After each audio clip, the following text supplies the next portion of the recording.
Welcome back to the War Room podcast, powered by Prep Baseball and Draft HQ. I am Shooter Hunt here, joined by the great Dr. David Seifert once again, which, as you all know, means we are going to be talking some intensive draft stuff, and more specifically today, Seif, the release of the initial Prep Baseball draft board. The big board's up, Seif. Are you excited? It's that time. Yes, sir. Every December, ready to roll. Oh, yeah. And we like to coincide it with the winter meetings, which are going on right now. We are currently filming prior to the draft lottery, but be ready for that mock draft coming out, which we will dive into a little bit of ridiculousness of what the mock draft and how ridiculous that can be, especially with regards to baseball. But Seif, going through this draft board for the first time, really putting the guys together, right? The college, the high school. I think the big thing you said to me was it's a little bit of I don't want to call it a downer year, but let's say just slightly below average from the college side, which I think will only amplify just how good this high school class is. What do you think? Right. I think you're right on. I think, in our discussions that the high school class is 4-star out of 5, compared to what traditionally is. And I would say college is a 3.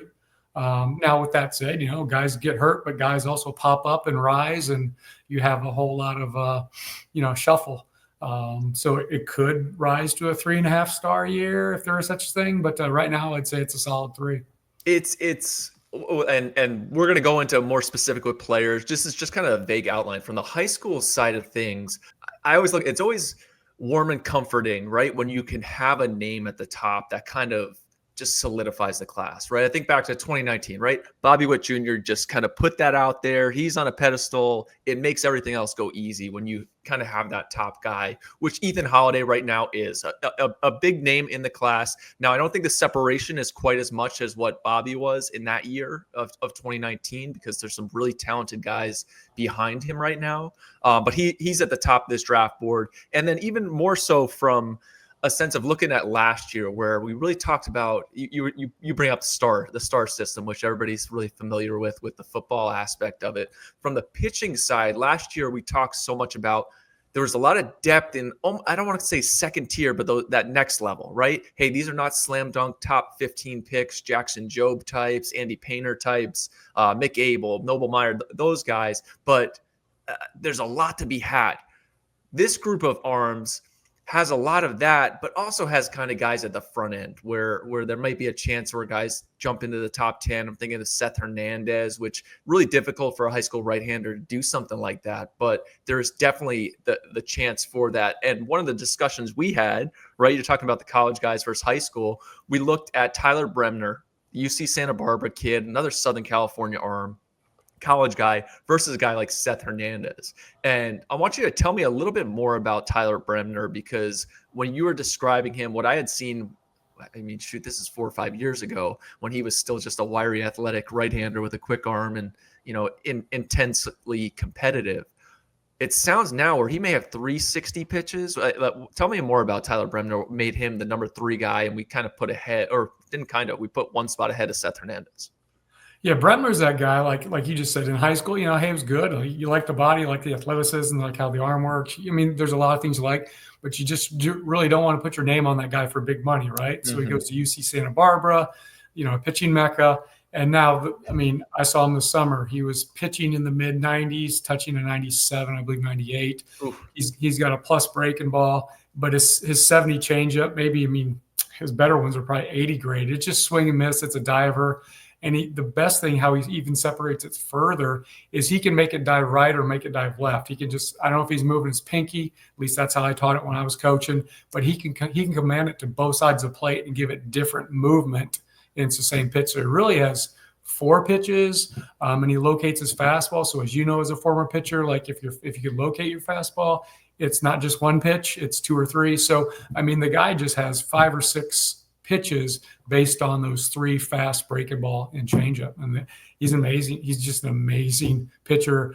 And again, I saw him a small sample size, just a couple innings this summer for the USA CNT, but I can watch video from Synergy from his sophomore spring season. I can look at his stats. I can do everything I want to do, and I still like the guy an awful lot. Yeah, the analytics, whatever it may be, are astounding. And I think for Hernandez, personally, for me, like it's really unteachable athleticism and upside from that standpoint. And I don't think his summer does him nearly enough justice because he really didn't throw. He threw like 4 or 5 innings. Random times he'd hop on the mound, go 98 to 100, pumping strikes, even without the crispness of, hey, every 6th day I'm throwing throughout high school, which he had a great season there. We see him at our All-American game. He's hits. I mean, he's really an athlete. I think he had some of the biggest exit velocities at our All-American game. I'm really excited to see the advancements that he makes because I think right now you're not hearing much about him, right? Most of these kids are just in off-season work. There's a chance that he comes out with some really big stuff, and it's not super often where you'd see a kid, oh, this is like a 40 pitch that jumps to 60, 70. I actually think he has a chance to like all of a sudden you're seeing a breaking ball that really opens some eyes because the metrics and data have always been there for him. It just the crispness hasn't been there, especially throughout the summer where cross checkers, special assistants, scouting directors are kind of seeing him for the first time. That was not who you're going to see in the spring. And I'd expect him to potentially take a monster jump, which he's one of the more rare athletes and arms that I've seen in a while here. Yeah, I know. I couldn't believe the first time I saw him was in Milwaukee at our inaugural All-American game, and I was like, this kid is a 25. I'm like, oh my gosh. So I know the 25s whooped the 24s that year or whatever up in Milwaukee. But first time I saw it was eye-popping for me. And he didn't have that great breaking ball that, like you said, it's developing along and could pop up as a plus or better anytime this coming spring. Yeah, I would, you know what? Put me on the books right now for. I think that there's going to be some stuff grade jumps for Mr. Seth Hernandez. But I'm looking more at the class again, and what's really exciting about this high school group are the position players. Like there are some really good up the middle guys, which feels like a stark contrast to the college class, which maybe a little bit less on the shortstop side. I know we have a pretty good push here on Dean Curley, who's another Southern California kid who's a draft soft, but like just the junior side, it's really Arquette. I mean, honestly, you can go into the Flying Hawaiians are the two big names. Yeah, Aloy and Arquette, you sure can. You definitely can. Both got, Arquette is probably a slam dunk first runner at this point by the industry and by our evaluations. Aloy is probably short of the first round, but he's mid second at worst, I would say at this point. But the strength of the college class, it has those two shortstops and Curley, as you mentioned, but really the strength is outfield. I mean, there are a plethora of talented elite level outfielders.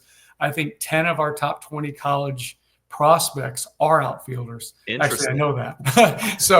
But yeah, it is good in shortstops. It is great in outfielders. Which is in another, what is it, yin and yang? Because I think the high school outfield class is a little bit less settled. There are some upside stuff. We have Mr. Peoples there as our top guy. Ty Peoples down Georgia, 2-time All-American, who I think the upside and the future value that he brings is going to be even more so than what he is right now. I think the spring could hold a lot for him, but if he ever made it to campus, I think we'd be talking even bigger about him from that side with the outfielders there. I did want to go through the top 10 here, though, with Ethan Hawley at number 1, who it's honestly, Seif, it's one of those where, and we don't have the draft lottery just yet, but the team picking at 1, it's going to be tough to not take Ethan Holiday. Right now, heading into the spring, and there was some swing and miss throughout the summer, but like there's just so much to like about the upside and the power, and he's different than his brother. It's a more physical frame. I've heard a lot of guys kind of shifting. He's going to third base, where I think the hands really work at short, and I always come back to every time we talk about Paul DeYoung playing shortstop.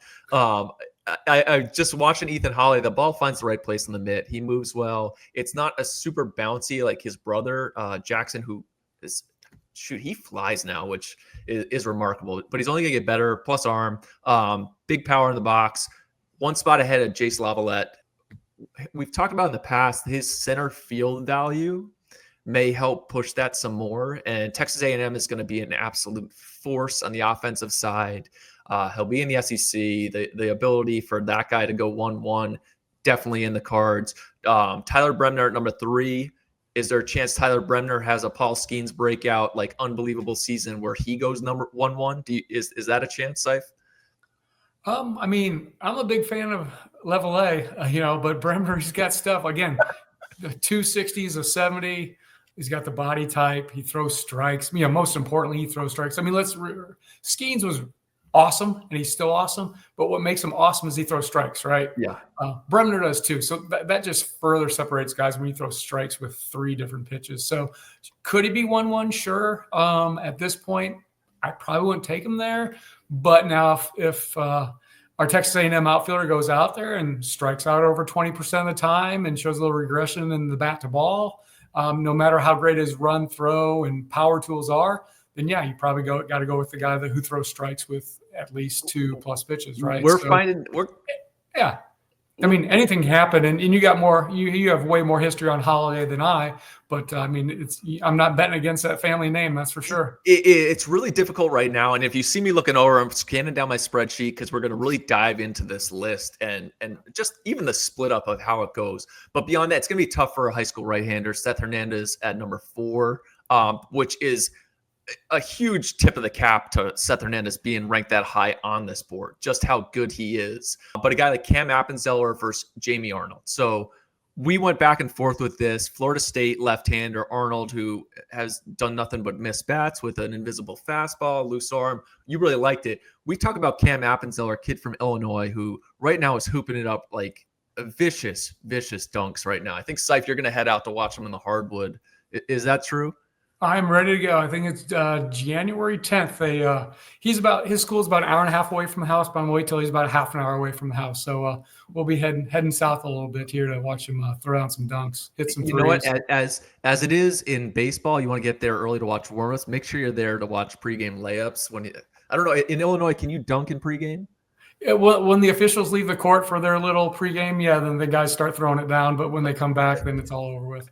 Make sure you're there. Get some video of that. But Appenzeller, 3-pitch mix. I mean, it's real big stuff. It's the upside and just how good the athlete is. Fresh frame. I think he's a really good golfer too, like a really good athlete. So him versus Arnold, whereas Appenzeller was like 6'5", 6'6". I just think the upside's there as a starter. It's a real low maintenance, low effort delivery. He's going to be very fascinating to follow this spring, along with obviously Arnold, who had an outstanding summer going back to last year at FSU. From there, it's 7, 8, 9. And a lot of this list, Seif, and we're going to dive into that too. These are clusters. It really, we put out the 1 through 200 and the combination of the high school and college list. It honestly doesn't make all that much sense to have it combined.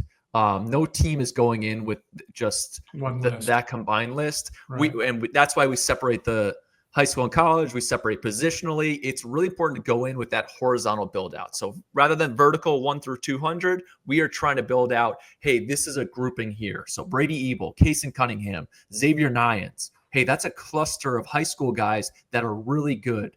How do they fit for each organization? What team believes that they have the player development to make those guys better? Who fits into which department, right? Some clubs are better at developing pitchers. Some clubs are better at developing hitters.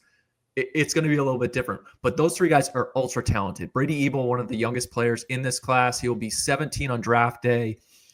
He was outstanding from the start of the summer where it was slow, getting better throughout, into the fall looking really good. The power's starting to come along. He's an absolute gamer. Love everything about Brady Ebel. Kason Cunningham the same way. MVP of our All-American game. Home run in Miami. That sneaky power from Mighty Mouse there. He's got that compact frame. Undersized, is the new 6'4".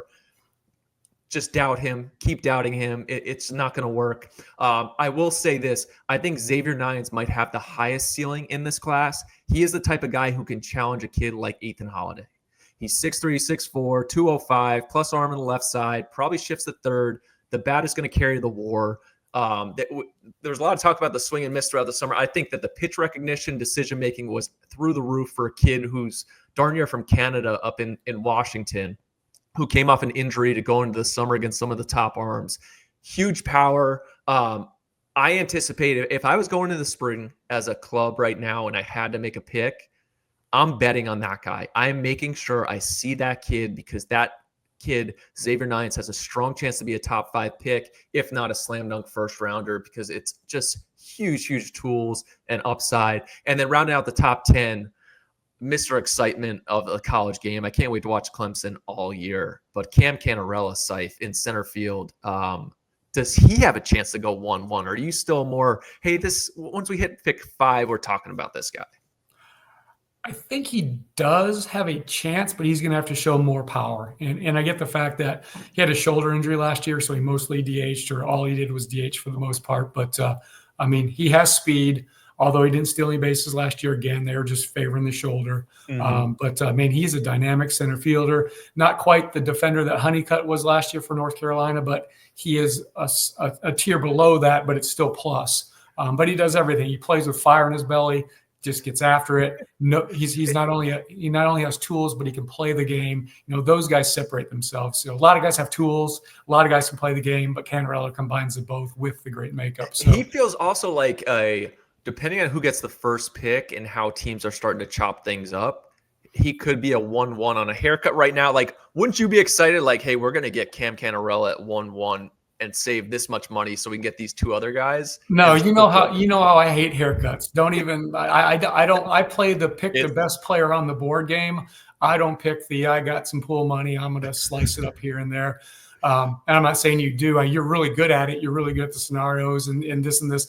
I just, man, if I was ever sitting in the big chair, I'm just taking the best player available. I really am. That's don't overthink it. If you go and look at like how we've lined up our board in the past to what the industry has done, because the industry wanted to take a haircut. And I'll just point to Brady Singer in 2018. We had Brady Singer stocked way up there. Well, Brady Singer wanted too much money for the top, 17 teams at pick. So Kansas City jumped in there, got him at 18 overall, 20 overall, somewhere down. And look at him. He's the highest performing guy in that entire draft to this point. So I just don't go to that, but Canarella is definitely a talented guy and definitely a top 10 overall potential pick. Seif, let's talk about that, because you had a great article written up about kind of what we've done, right? We're what's different about us and the rest of this industry is where a lot of other publications they're trying to guess essentially what a team's going to do. What we go out there, go to games, evaluate. This is our big board. Whether a team outpaces what we've put out or underperforms it, at least we're putting something out there for them to take a look at. This is where we've evaluated this talent. You may think this guy's better, and he turns out to be better, a la Brady Singer. Tell me about that war stuff and what you've discovered from, I guess, the inception of 2018 when we really started doing that.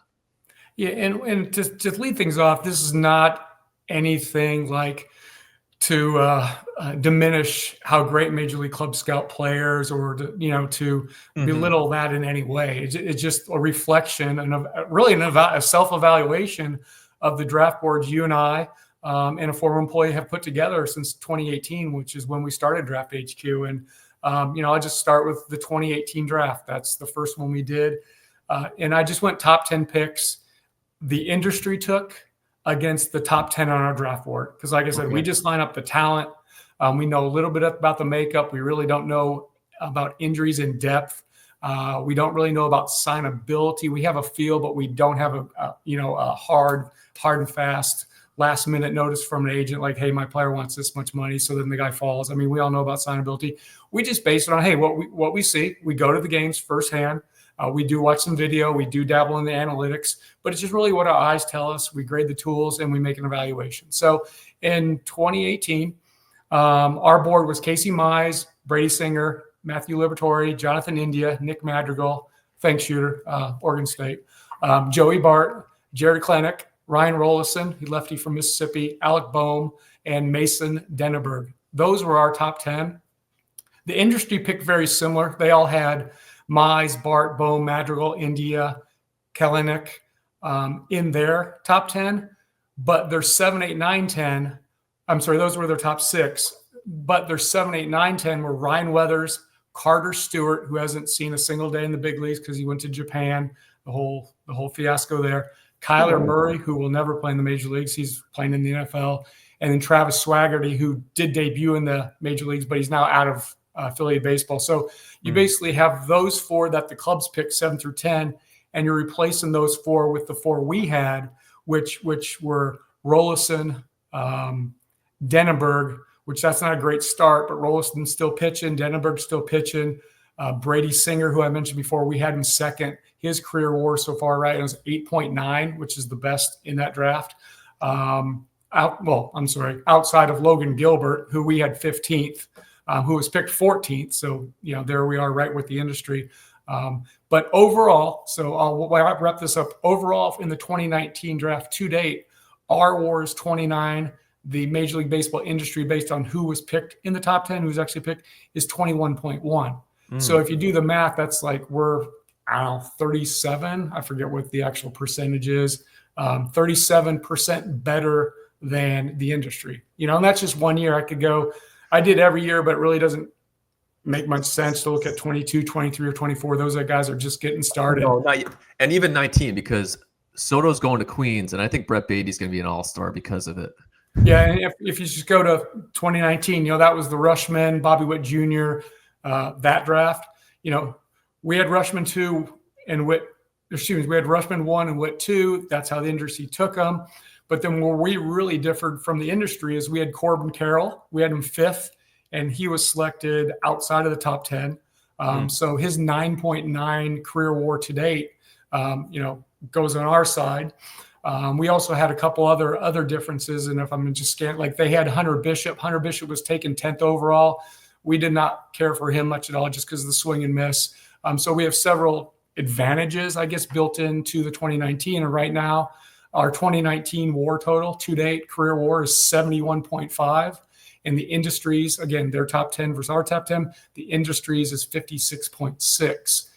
So that equates to a 26% better than the industry. So again, I could go 2019 or the COVID draft of 2020, which nobody did well on that, but we're actually tied right now with the industry in 2020. Nobody had any looks. But again, I could go on, and we're going to release a post about this here shortly, so people can see like real names and figures. But that's just kind of the tip of the iceberg. So it's not so much, hey, we're not tooting our own horn. We're putting this out here as just, hey, this is just this industry standard. This is where we are. This is what we've evaluated. Now hopefully, if you're in a club, you want to outperform it. Like these guys.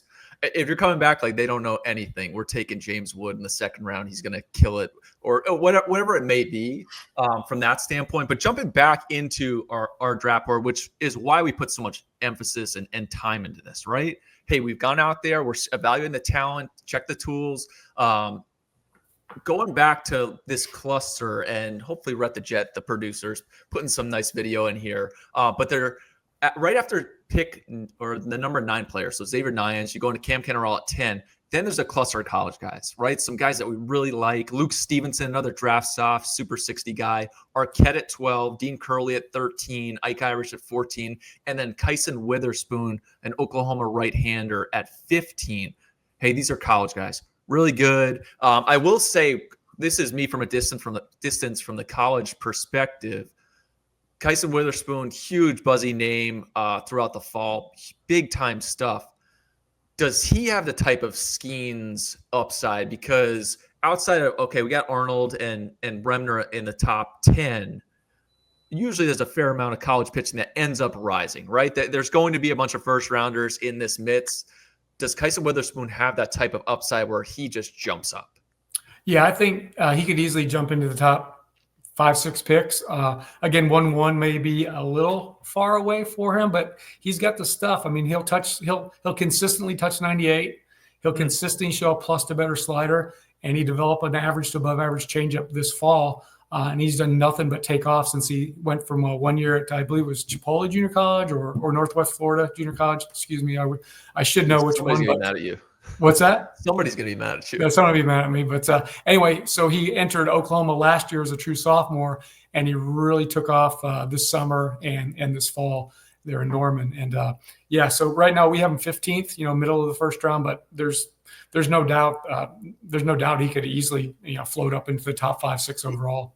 And you talk about middle of the first round, especially with the college guys, when you're putting together your list, you can look at it from that aspect, right? This guy's first round, second round. The high school is a little bit different where, hey, a lot of these, there's a bigger clump and cluster of higher round guys, right? If we added to this group of college guys, the 50 dudes back in 2021 who went in the first, second round, hey, a bunch of these guys would drop out. So that's what we were having to deal with the high school aspect. So you will see more high school guys this year, and also because it's a better class, it's about 50-50, just under 50-50 from here. But really talented guys. Luke Stevenson, a lot to bet on there. Absolute winner, Super 60 like we talked about. Arquette, who had a huge summer. He's at Oregon State. That lineup's going to be powerful. They'll be going on a nice nationwide tour. I think they're still the Pac-1 now because I think Wazoo went somewhere else. So Mitchie Sticks over there in Corvallis representing the Pac-1 for now.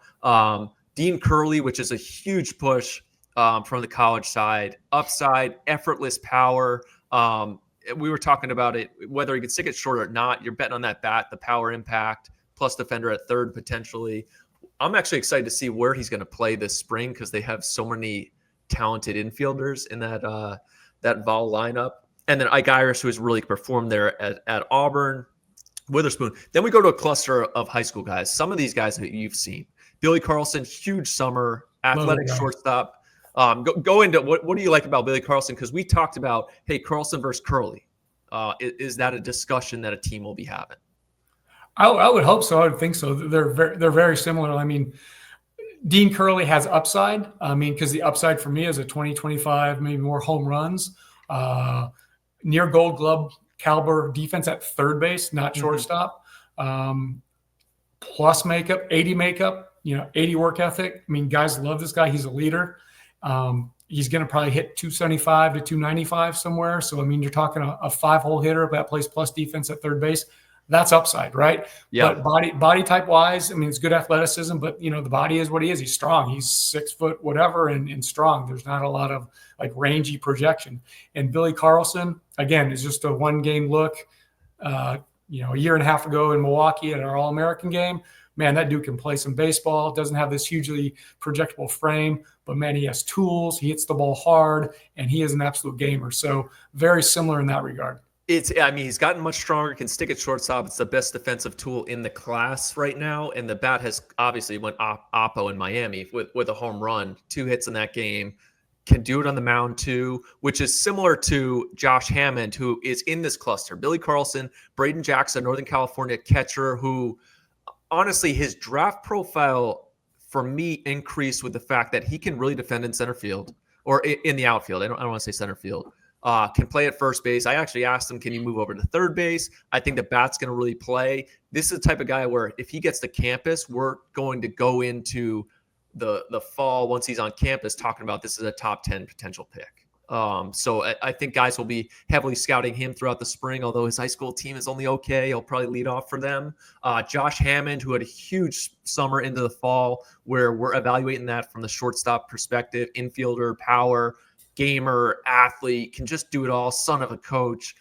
Eli Willits the same way, switch hitter, reclass. He is the youngest player in this draft. I think he's 17-7, which will be super fascinating to see what he ends up doing. Everybody's favorite player. It's a very Volpe-esque profile where he's just bouncy, does everything right, whether it's at shortstop or center field.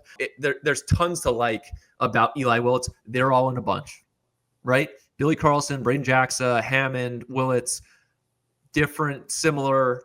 Teams are going to evaluate them throughout the spring and see where they nestle into.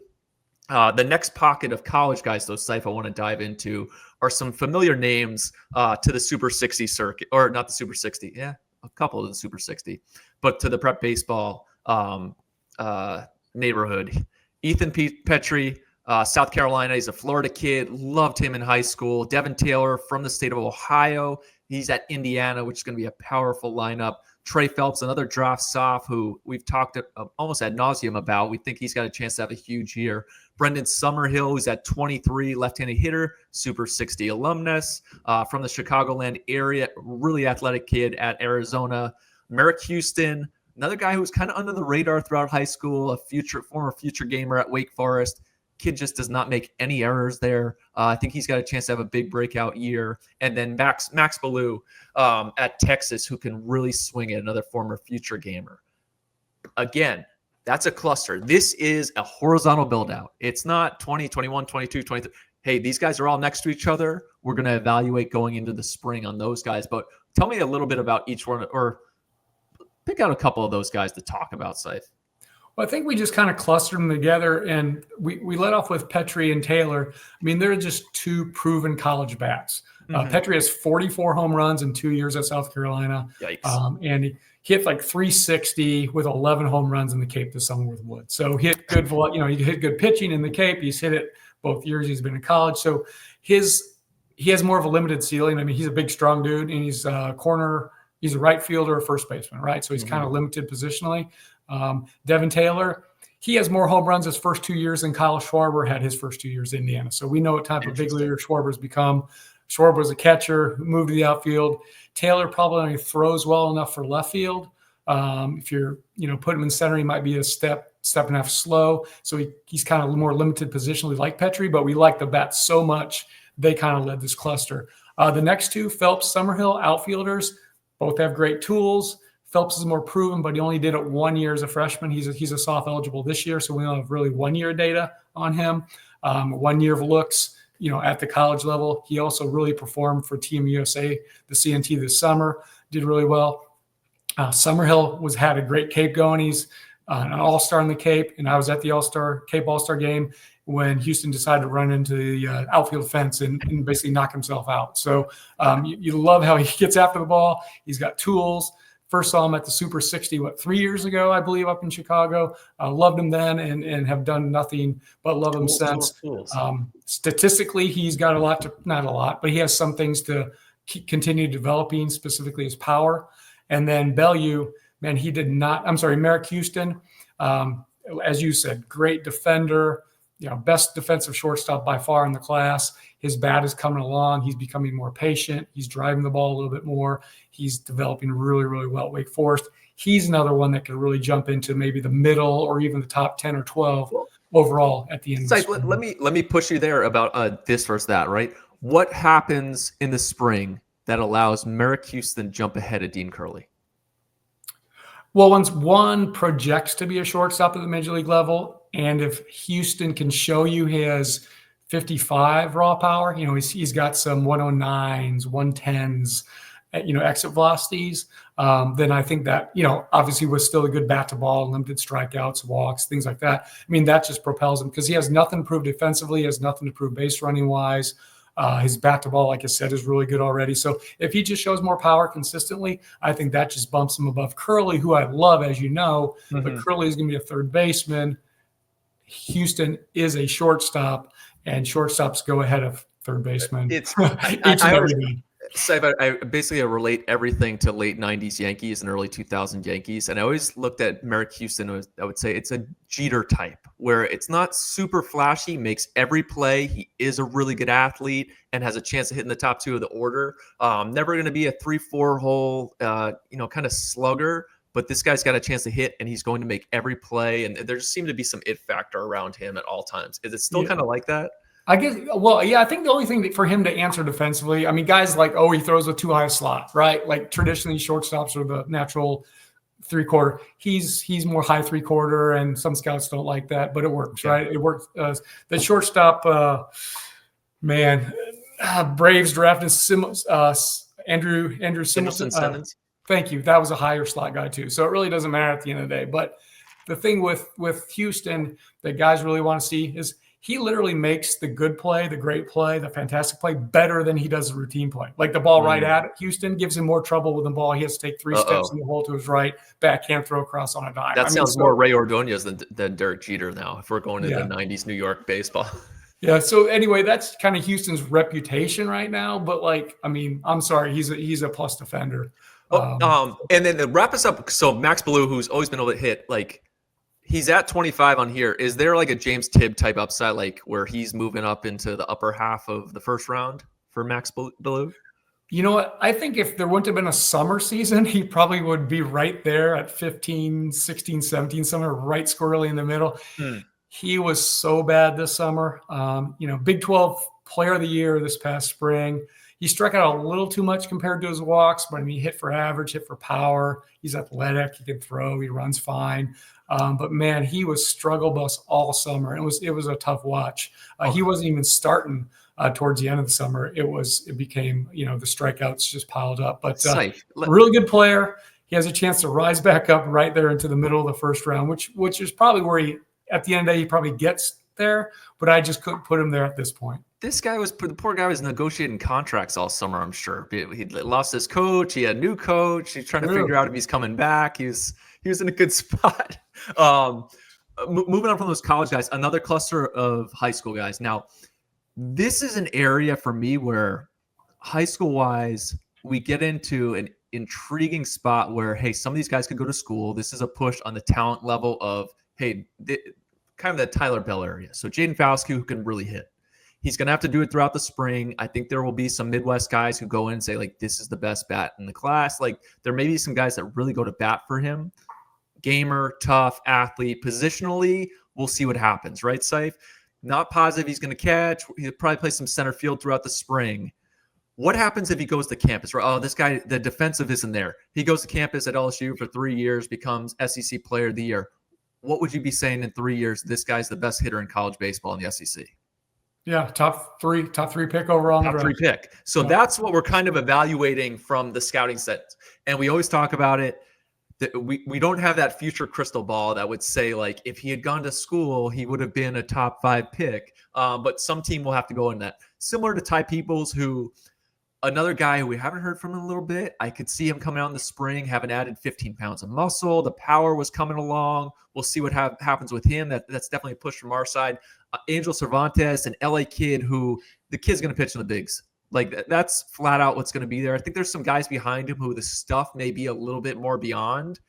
The floor for Cervantes, I think, is higher. And I think the makeup and going in and sitting down with him and understanding what he's about will really help clubs feel more confident. Coy James is another huge upside guy.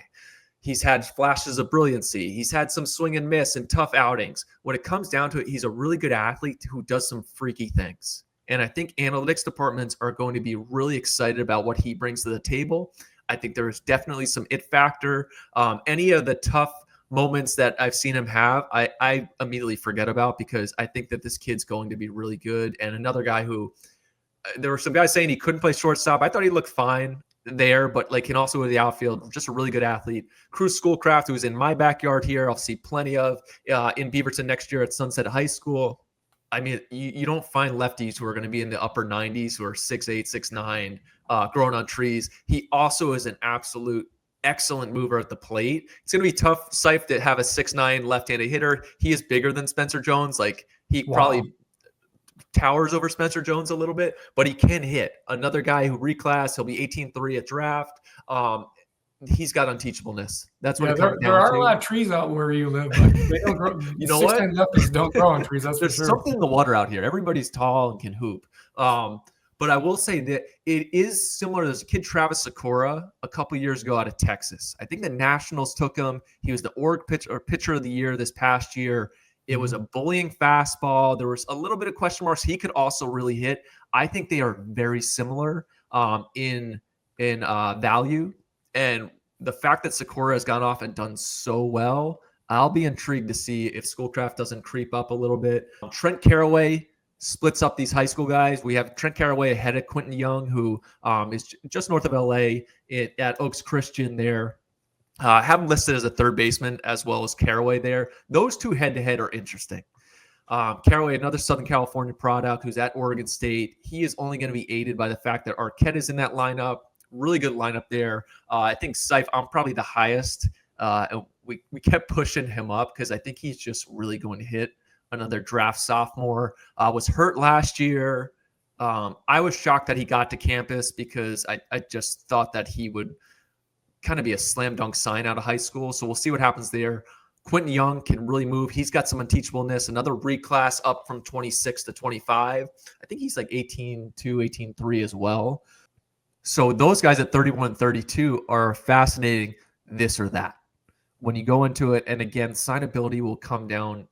It's just all over this draft, which Seif will have a full other podcast on about how he wants to just get the talent out there. Let's stop doing so much accounting. Seif hates the accounting. It's all I care about.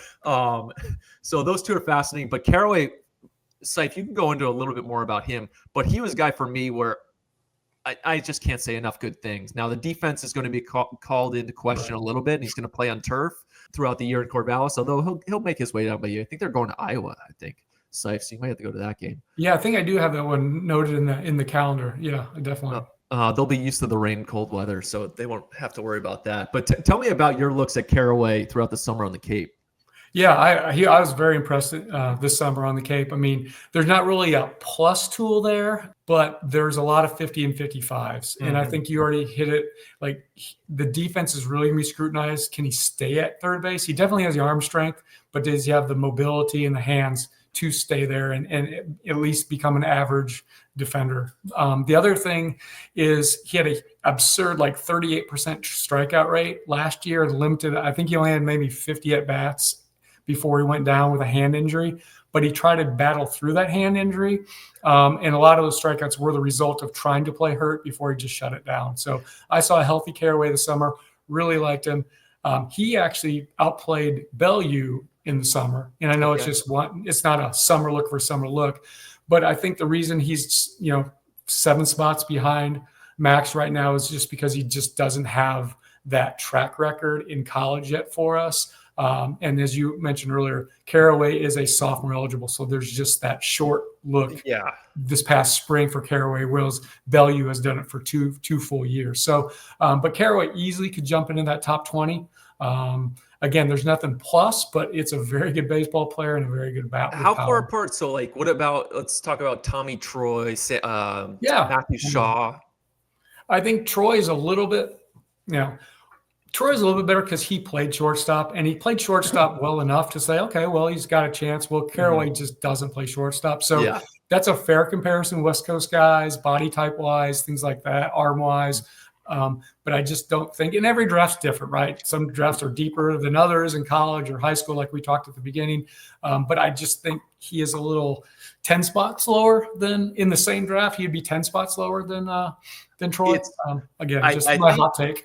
The Bellew comparison and where they end up going will be very fascinating. And I think you and I had that conversation where I'm a huge believer in Caraway. He actually had a great fall and then even dove into the data because the swing and miss percentage, and this is where I think analytics departments, you have to bring some human elements to it. Right. And I went back through just how good he was early. Oregon State goes up against Hagen Smith. He strikes out. You told me this. He has a great point. You're probably the best point I've ever heard. That was awesome. 20 strikeouts in that game. Well, Caraway had 2 hits. And then, I was out here, so I knew the weather pattern. It was 40 degrees and snowing one weekend against North Dakota State. He had a couple strikeouts, and then he breaks his hand or something, tries to play against Utah and strikes out 6 times. Well, I really think that skewed some of the data. You forgot one of your best points, though, Shooter. So, like you said, he had 2 hits against Hagen Smith, and I was at that game. I was literally physically behind the plate for every pitch of that game. Best pitching performance I've ever seen in my life. I've been doing this a long time. But what you left out was Bazana struck out 3 times. The guy who went 1-1 in this past year's draft struck out 3 times against Smith on the day Caraway got him for 2 knocks. So the bat's really good. Let's not kid ourselves. It's just a small sample size with a lot of strikeouts. Look at us at Draft HQ, finding that bell curve of merging analytics and in person. Moving on, there's another cluster here. And this is where the college cluster came in. And it really, again, that horizontal build out, Henry Ford at 33, then Caden Bodine, Coastal Carolina, shout out Jersey, Nick Dumansil, one of multiple Huntington Beach grads who will be on this list, Nolan Schubart at 35 or 36, Ethan Conrad, Wake Forest at 37, Aloy, I got to learn how to say your first name, I'm sorry, Arkansas at 38, Henry Godbout, that's just a kid who can just straight play. 40 Chase Shores, 41 Gabe Russell, 42 AJ Russell from Tennessee, 43 Kate Anderson, 44 another Huntington Beach grad, left-hander from ASU, Ben Jacobs. I want to talk about these arms though, because it really felt here, hey, somebody's going to do well, right? Right now, Chase Shores touching 100. He came off the injury, gets to LSU, huge upside. He's 6'8", had a good fall. AJ Russell probably has the most dynamic, fascinating metrics in the class. A former Oregon prepster. I got to throw that in there. He could explode, right? We don't know what to expect just yet. That's the type of guy where I'm circling. He's in yellow on our spreadsheet here. Hey, this guy could really jump up. Kate Anderson, who I think I've had it earlier on in the fall, and I said it last spring. Like, this guy's got a chance to go 1-1. It's just a real breaking ball slider. He's a left-handed starter. He's at LSU. I'm circling him. Then Ben Jacobs, one of your favorites, a Southern California kid who's bounced around a little bit and now found a great home there at ASU. What is it about these arms where, hey, we are eyeing these guys, they have a chance to rise? Well, I'll start at the bottom of that with Ben Jacobs. I think we have him probably half around higher than the industry. But I just fell in love with this guy this summer. He's a lefty who throws strikes with 3 pitches. They're all better than average to plus.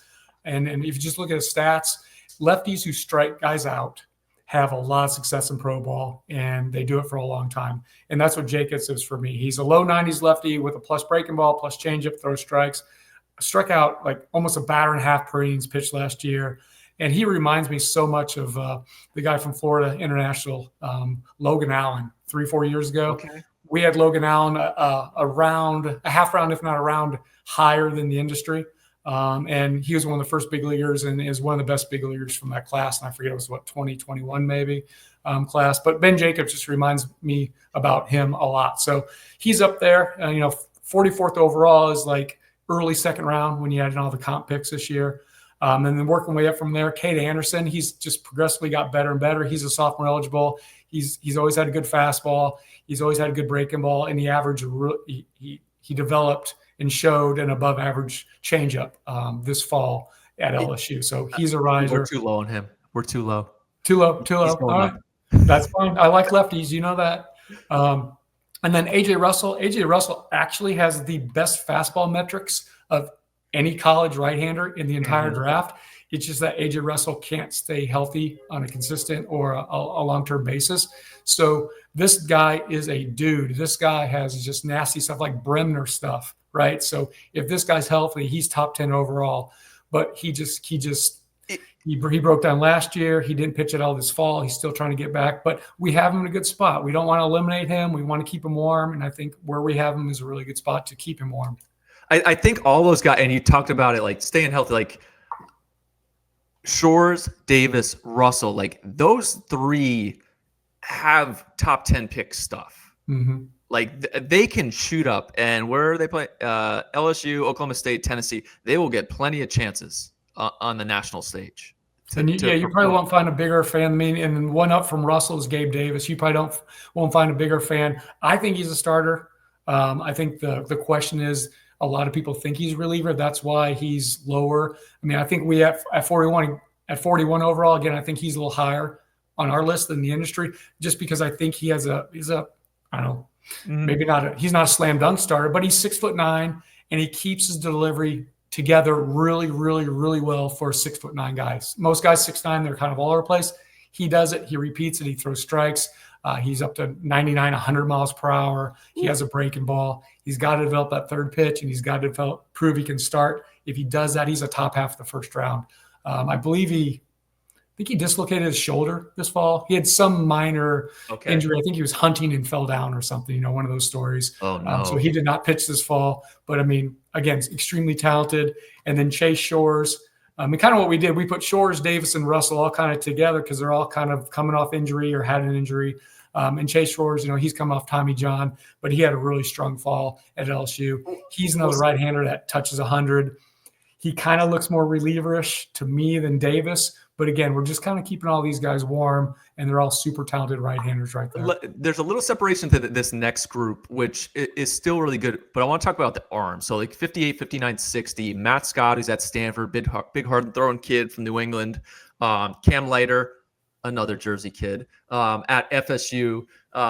He had battled some injury. And then is this another Witherspoon? Malachi Witherspoon. Twin. Yes. Go Twins. Those 3 versus the Shores, Davis, Russell, how do those 3 jump ahead? What does Matt Scott have to do to jump ahead?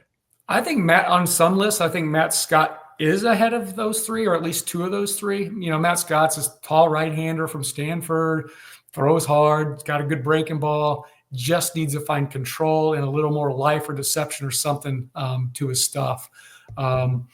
but it's all there. It's all them. It's all there for him to be a first rounder. And again, I think others may project him to reach the first round at the end of the year. And if so, great. We'll move him up as we see more, as we see some success, as we see him improve. We'll obviously, go from there. Cam Leiter, he's a first round pick, slam dunk, but again, he can't stay healthy. Yeah. He just hasn't stayed healthy for his, this is his third year in college, and he's still recovering, did pitch it all this fall. So again, we'll see in the spring. He could probably be a little closer to the Shores Davis Russell group, but there's only 14, 15 between them anyhow. And then Malachi Witherspoon.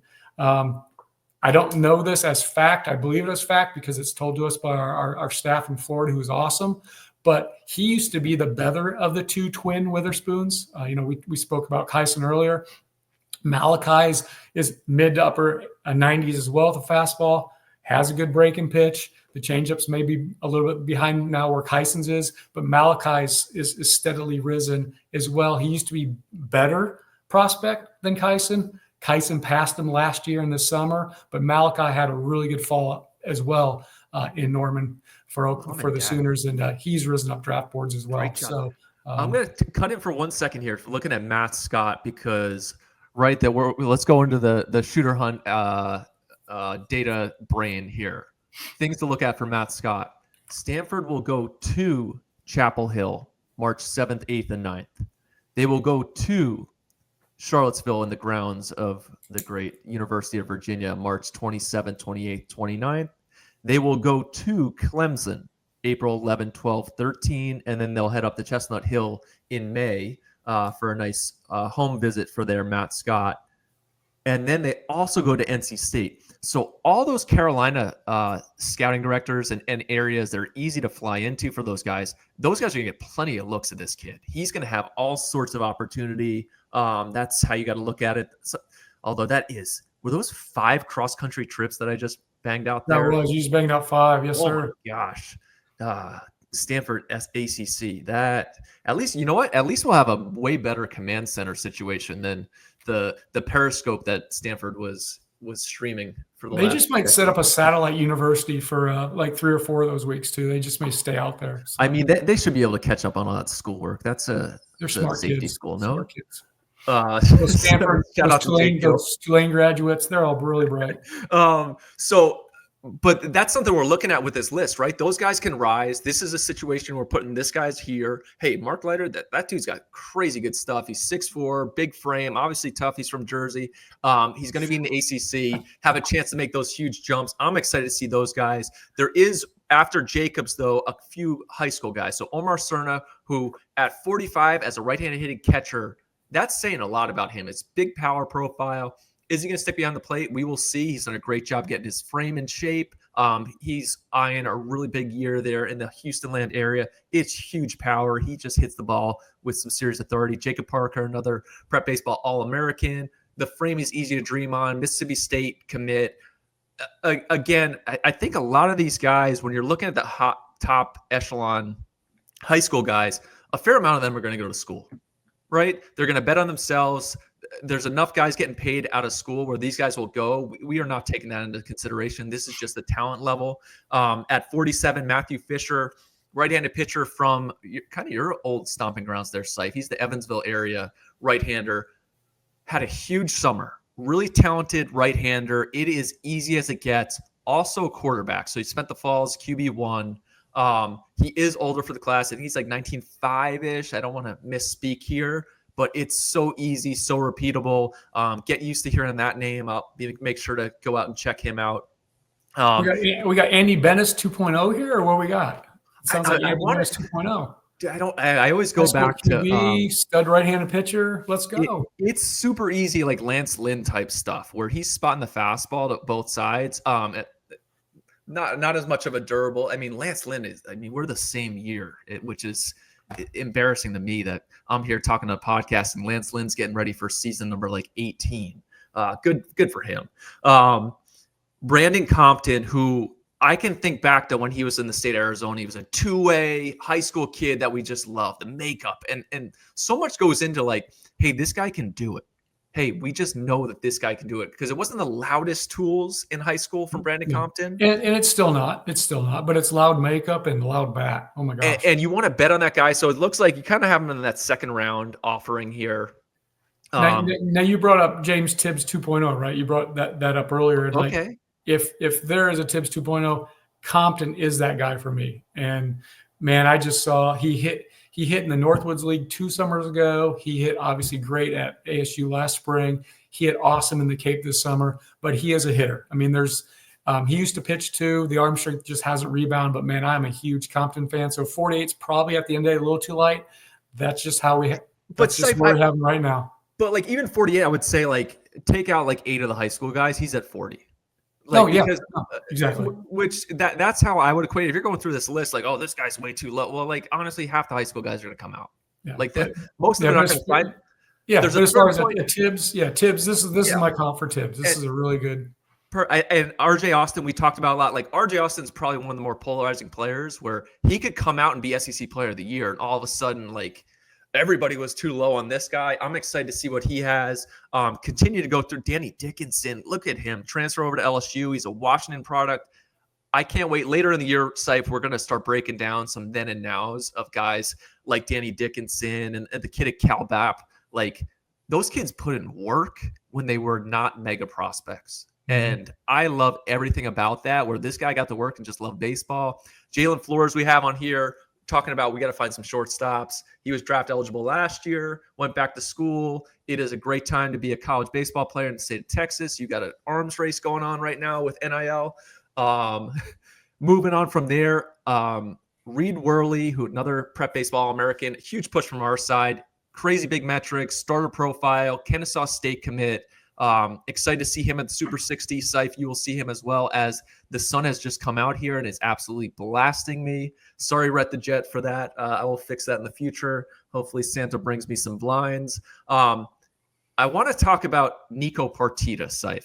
Right-hander, Pearland High School, has done nothing but ball out for 3 straight years in the Houston area.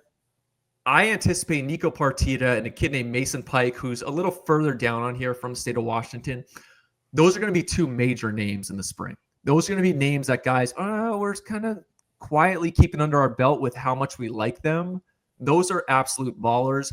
I think Pike has a real 2-way potential. He's a switch hitter. Some guys are going to like the bat. It is crazy big fastball metrics.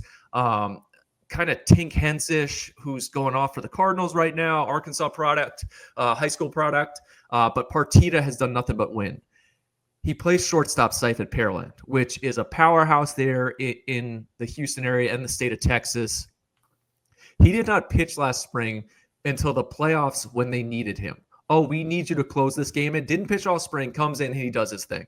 Like, it's 95 to 98. It's going to be huge stuff. He's an absolute winner. Yeah, Seif, this is a guy that people are going to get excited about, because the makeup and the winnability of that kid is going to really drive him. Same thing with Mason Pike. Get excited about those guys. Caleb Barnett, another kid who's come to the Super 60 from the state of Alabama. He's a 2-way. We're valuing the bat. Seif, you're going to see him at the Super 60, and you're going to be like, wait, what? And you're just going to evaluate the tools and say, these are the best tools here. And he's got a ton of unteachableness. Alabama recruit. I'm excited to see what he brings the next spring. Andrew Fisher's right behind that. And Andrew Fisher is, what do I want to call him? A traveling professional hitter. Yes. He just packs his bags up from where, Seif? Where did he pack his bags up initially? He's initially at Duke as a freshman. Well, before that. I think it was Duke as a freshman, Ole Miss before that. Before that? Yeah. You got me then. South from Jersey, obviously, to Duke. He's not a hallway guy, though, so I don't know if he's not a hallway guy. But just an absolute professional hitter. And he kind of sets, I would say, the floor, right? Is there a James Tibbs, like Andrew Fisher? Oh, yeah, he raked at Duke. Oh, yeah, he raked at Ole Miss. Oh, yeah, now he's at Tennessee. Is there some fatigue of just how good this guy hits? Like, how high can he go? He could probably sneak into the second round, I would say. Okay. But he's got to make some strides at third base. He's average-ish there, fringe-ish there. He's put it this way, he is a little less arm strength than their third baseman last year, the other transfer from Duke. Why am I forgetting his name? I love that guy. Amick. Thank you. But he has maybe a little bit better hands, so he may stay there. He may not. If not, he's a first baseman, so then he loses value. We all know how that goes. But it's big left-handed power. There is some pull off. I mean, he's looking to pull and elevate. So anything down and away, obviously he's going to spin him a little bit. But man, it's good power. It's a professional bat, like you were talking about. But his thing is he has to continue to hit like he has, but show that he can stay at third base over this long term, I guess. So now is he the type of guy, like, I would be like ecstatic in the third round? I got Andrew Fisher. Yeah, I think so. Yeah, if you think he has a chance to stay at third, then if you got him in the third round, yes, you'd be ecstatic to get him in the third round. Yes. Interesting. I'm looking forward to following him. Another absolute gauntlet of a lineup. Absolute gauntlets in the SEC. From there, we have another cluster. High school guys. Now, this is an interesting cluster, right? Brock Kettleson's at 66.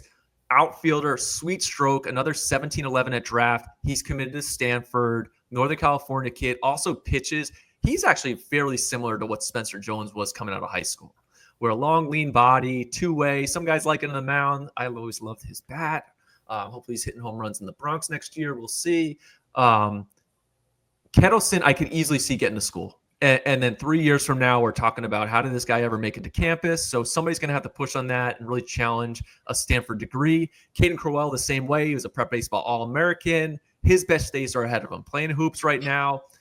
We'll see if that jump comes this spring. I'm more so anticipating it's probably going to happen at Notre Dame. We'll see what happens there. He's got great bloodlines. Then we go to Dean Moss, who really swung it well late in the summer. Not the biggest guy. He's about 5'10" size, probably a corner profile. Not the biggest guy, but really loose wrist. There's some thunder in the barrel, can really turn it, and he's ultra hitterish. He's committed to LSU. Now we fall into what's the NIL situation going on right now, because LSU has just gotten guys to campus. It's tough not to want to go be on TV every game there in the SEC and, eat at Canes for free. Like, shoot, beyond the money, I would just be down with getting a free Canes card, a couple Caniacs in me. But Dean Moss, who will be playing with number 72, Sean Gamble, those two could easily flip. Gamble's very fascinating, where he can play center field, probably second base, third base, kind of that new age type guy. I think he could definitely rise in this class. Where they're setted here in these, let's say, 66 through 76. Hey, these are guys those are easy top two rounders. Like there's a floor to them where they're going to campus, and Gamble's committed to Vanderbilt. Like after you get to a certain point, this is $2 to $2.5 million floor before those guys are moving on. Mm-hmm. And these are the type of guys who get to campus and they're top 10 on campus. And then you're talking top 10 pick in 3 years. Marcos Paz, right-hander, number 69 from the state of Texas. Seif, he will not throw this spring. He had Tommy John. He would have challenged Seth Hernandez for the top prep pitcher. So let me put that into perspective. Wow. If guys have got enough look at that kid, we will see what his signability is. I think I don't know if he's UT off the top of my head or A&M. I'm sorry. I think it's Texas. But the fact that he's this high still on this list can tell you enough about what we think about Marcos Paz. So there's a chance that he's going to be signing there. I talked about Gamble. Boston Kellner at 70, Nick Becker at 71. Third base shortstop, Boston Kellner in Arizona, Nick Becker in the state of New Jersey. Very similar to Caleb Bonham, Luke Dickerson from a year ago. Like, where do these guys go? Do they have a chance to rise? I really like Boston Kellner, former hockey player from the state of Colorado. Dude rakes. It's tight turns. Probably more of a third baseman. Honestly, very similar to Caleb Bonham from last year's draft. So we'll see what guys get. He's at Hamilton High School. Hit about 900 last year for Hamilton. There's something in the air there in Phoenix. Nick Becker really rose up this summer. I'll get plenty of looks at him. 73, Jordan Martin, we've seen at the All-American game the past 2 years. He's dropping 40 balls a night in Missouri hoops right now. If you want to drive down a little further south, Seif. He's less polished, more upside. What can we get from this guy? He's made steady increasements. He's committed to Arkansas. It's huge stuff. I talked about Mason Pike. He's at 74. Mason Pike, Nico Partita, those are two guys that I have circled as must go see those guys. They have a real chance to really impact day one. Landon Harmon, who probably has, I would call it the best fastball metrics in this high school class, come from Landon Harmon. It is a straight sizzly fastball up into the upper 90s from a wiry 6'5", 6'6" right-hander committed to Mississippi State. CJ Gray at 76, industry, get ready for him. He was a quarterback throughout the fall, did not go to East Coast Pro. He's from North Carolina. Fingers crossed, Seif, he will be making his way to the Super 60. I don't know if you can think back to Chase Petty, who was a first rounder in 21, up to 100 from Jersey. He was the original Hallway guy. I was going to say he's the OG Hallway Heat. He's kind of similar to that. So I'm excited to see what CJ Gray brings. And then Briggs McKenzie, who had his coming out party at the Prep Baseball All-American game, ultimately probably too low on this list. This is a group of guys. So Kettleson down through McKenzie, Moss, Becker, Kellner, Gamble, Martin, Pike, all those guys, in the end, they could really shoot up here. So we're starting to get into clusters where, hey, the spring will dictate, and then we'll see what happens with these guys. From there, we go to another college cluster, Seif, where it feels like this is a step below, but still some guys, hey, this could really be some coming out. And again, it seems like teams are always prioritizing college pitching, right? We go back, the Yankees took like 7 of them last year, which does not include Murph Gray and Brooks Bryan here, and Jared Jones, Gavin Keelan, Easton Carmichael, a catcher, outfielder, kind of similar to Jackson profile-wise at Oklahoma. But then you go Patrick Forbes, right-hander from Louisville, who the state of Kentucky loved coming out of high school, ultra-athletic. James Ellwanger, another draft soph who was up to 100 in the Houston area. His senior year in high school was very surprising that he got to campus, a top 10 guys to make it to campus, DBU. Colton Smith, who, Seif, I had to pull up Colton Smith's stat card because I was like, Colton Smith who is this guy? Wow. He kind of Ben Hess-ish numbers. If you look at like what he had there, because it was like 70 innings, 90 strikeouts, 20 walks, whatever it may be. He's a guy who could really rise. Anthony Ianson, who's at LSU. Shoot, is Ianson going to be throwing like Sundays for LSU? They're stacked. I really loved Ianson too this summer for the collegiate national team. The only worries with him, it's an incredible breaking ball. He needs a little more deception, movement, whatever on his fastball. But man, he has a super talented arm as well. And then kind of back up to Colton Smith. The numbers aren't great. He had a 5.56 ERA last year, and I hate to go right to the numbers, but the breaking ball is incredible. He struck out 105 guys as a right-handed pitcher. He struck out 105 guys in 70 innings and only walked 20. So, you look at the 5.56 ERA, kind of like, oh my gosh, but man, the breaking ball is incredible, and he could rise up to just like so many of these guys, but you have to put him somewhere to start. And that's just kind of where we chose to start him. And to your earlier point, there's a lot of talent in this cluster. I know we're 78 through 89 right now talking, but like Jared Jones at 80, he probably has the best raw power of the draft. This is a mountain of a man. You know this guy. He's super strong, not catching anymore, moved to first base. So that's kind of why he drops a little bit. But it's 80 raw power. Brooks Bryan right ahead of him. You know how much I don't like high school catchers that have plus arm strength and plus raw power, but not much hitability or catchability. Not saying Brooks Bryan doesn't have those, but he's near 70 grade raw power. It's a 65 arm strength. He can put the bat on the ball. He receives fine. So, he's a talented guy. He probably should be maybe up a little bit higher, but he's at Troy. Still has some things to prove, but he also stood out for me this summer with the collegiate national team as well. So there's definitely talent in this area. It's not like we're down at 78, 80, but man, these guys are good too. And shoot, well, do you go back far enough to Matt Laporta? I know Matt Laporta, yes. I know Jared Jones have some Matt Laporta in him? I don't know Matt Laporta that well. I know he's a Florida State banger. Florida banger? Okay. Yeah. Yeah, but yeah, Jared Jones. What's his? I forgot his nickname. I think it's like Big Country or something like that. Bear. Thank you, Bear.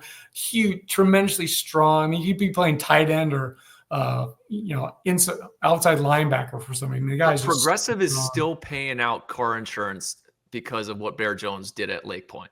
There you He's go. like still See, paying out. you have the history of the guy. I just know he's big and strong. He hit the ball a mile. Let me ask you about Colton Smith though, because like I said, like I dove into the numbers. He's with Wes there, doing a great job at Georgia. Is this a guy where, hey, SEC does a great job striking everybody out? Hey, back half of the first round. Does he have that type of upside? Yeah, stays healthy, performs better. Obviously, there's nothing wrong with 100 some strikeouts in 7 innings, only 20 walks. But you got to also, when you're not striking guys out, you got to kind of limit their extra base hits and how hard they're hitting it. But yeah, I mean, in stints, you see him in stints. Now you're like, okay, first rounder. He just has to put it put it together over a 6 inning start, 7 inning start. It's amazing. Get that? It's a marathon, not a sprint. The last two on here in this grouping, Tanner Thatch at Wilmington, who I don't know much about. I mean, I've become a West Coast bias guy, I guess, because Anthony Martinez at number 89, I think he's got a chance to have a big year. I didn't realize that he has more extra base hits than strikeouts in his college career, back-to-back years. And what's put those two together? What are we looking at there? We have them back to back for a reason. For me, they're super close. I had a better look at Thatch in the Cape Cod League. I know others do like Martinez maybe a little bit better. For me, Martinez is limited to first base. He's not going in the outfield, whereas Thatch can. Thatch could go to right field. Thatch also pitches. Thatch is 88, 91 off the mound. I saw it in the Cape. Wow. So he's, he has the arm to play right field. He's a big throwback. If John Kruk was like 6'3", 240, this is John. I mean, this is a throwback, old school, no batting glove guy, and I just loved him. He hit leadoff in the Cape, but he's 6'3", 6'4", 230 some pounds. So he really impressed me. His thing though is he really struggled against lefty. He's a left-handed hitter, really struggled against left-handed pitchers. It was like 2 for 40 bad. So one guy you have, okay, well, he can go to the outfield, but he might be a platoon guy. And again, it's a smaller sample size. It's just a summer in the Cape, but it also is what it is, right? He did do that. And then Martinez, again, just more limited looks with him, not as athletic, not as mobile as Thatch. So I personally went Thatch over Martinez. Again, others would switch him, but that's just kind of where I'm at, but very comparable college first baseman. We will see. From there, another cluster of high school. And this cluster, Alec Blair, who's another 4-star hooper, committed to Oklahoma, dual sport guy in college. Another polarizing prospect who doesn't have the polish on the diamond. He's at De La Salle. We'll get plenty of looks there in NorCal. I'm intrigued to see what he does. He may be too low. Carson Brumbaugh the same way. He was hurt last spring. It's kind of, I don't want to say stumbled in the summer, but like the injury set him back. He will be at the Super 60, which could be his jumping off point for the spring, a la last year's Oklahoma product, Cash Mayfield. Owen Jenkins at 92, prep baseball All-American. Again, the prep pitching, and we've already done the statistics of it. It's just really difficult to jump into that section in the draft to really go super high. He's got maybe some day one potential, but it would be like an earlier day two in that third or fourth round situation because the bat really performed well this summer. Tate Saladin, who just another guy, every time you doubt him, he just keeps climbing. Excited. He's a Las Vegas area kid, basic high school. Cooper Rummel and Ethan Beoto, both Texas arms, always looking for those Texas arms. Both guys can really throw hard. Cooper Rummel almost Seif looks like that big 12-year-old in Williamsport who's just throwing fastballs right by guys at the top of the zone. Like 6'4", 6'5", huge frame, Texan, throws hard, bullying fastball. Don't overthink it. Like, this is what it looks like yearly from the Texas side of things. So he has a chance to go. I like the idea of Ethan Beoto. Starter profile, really easy delivery, feel for the slider, 3 pitches for strikes. I think he's got a chance to really jump. I think he'd be one of my big names to watch this spring. Danny Wallace, who is outstanding in center field from the state of Nebraska. We always go back to there's just some freaks coming out of Nebraska, and it's hasn't all come together yet for the Future Games MVP. If he gets to school, that's a guy to really watch. Same for John Stutzer, who's from Georgia, committed to Florida State. He's a really good one to follow at 98. Miguel Samay, who's up to 100 from Poly Prep, one of the best pitching staffs in the country this coming year. And then Josh Gibbs, a shortstop from the state of Georgia. Now, these guys are like 97, 98, 90, right? Honestly, it just doesn't make sense to mix these guys in with some of the college dudes because their upside is just clearly there where they should probably be higher on a list of 1 through 200, which is why we have two separate lists with college, high school. So keep that in mind, because from there we go into Harrison Didewick, J.D. Thompson, Zach Root, Ryan Prager was he a third rounder last year? Yep. Unsigned third rounder, yeah. Which is very difficult to go back to school unless you have kind of a safety net, which is probably really nice. I wish I was still in college. Zane Adams, who not the smoothest arm action, but it's a plus cutter. There's a lot to like. If he posts again, Alabama kid or SEC arm has a chance to post. Connor Ware the same way. Honestly, this is where diving into the splits with the college and high school guys, it kind of mixes. Like it's not 101 versus 126. It's just like, hey, 100 to 175. Like this is a grouping, and these high school guys in 3 years could easily be shooting into the second round. And that's why I think it's really difficult to combine these lists versus building them out horizontally and having positionality and prep versus college, hitter versus pitcher, reliever versus starter. It's so important to have that separation when going into your list, because even some of your college arms that we started going through, like, hey, this guy could really rise, right? Just Justin Lampkin, Cade Fisher, who's now at Auburn, new place. Does he jump up? Liam Doyle, big, strong. Talk about another traveling guy, coastal to Ole Miss. He was tagged along on this journey with Fisher. From New England there. But there's a bunch of high school guys that are really exciting. Late day one, potentially early day two guys, but do they choose to sign? Grayson Bowles, Texas commit, Trent Grindlinger, catcher, Mississippi State commit, Ethan Kloss, LSU, Anthony Pack and Slater Brunn, two smaller left-handed hitting outfielders, true center fielders who can really run, quick hands. They're exciting guys that I think plenty of scouts will be getting lots and lots of looks at.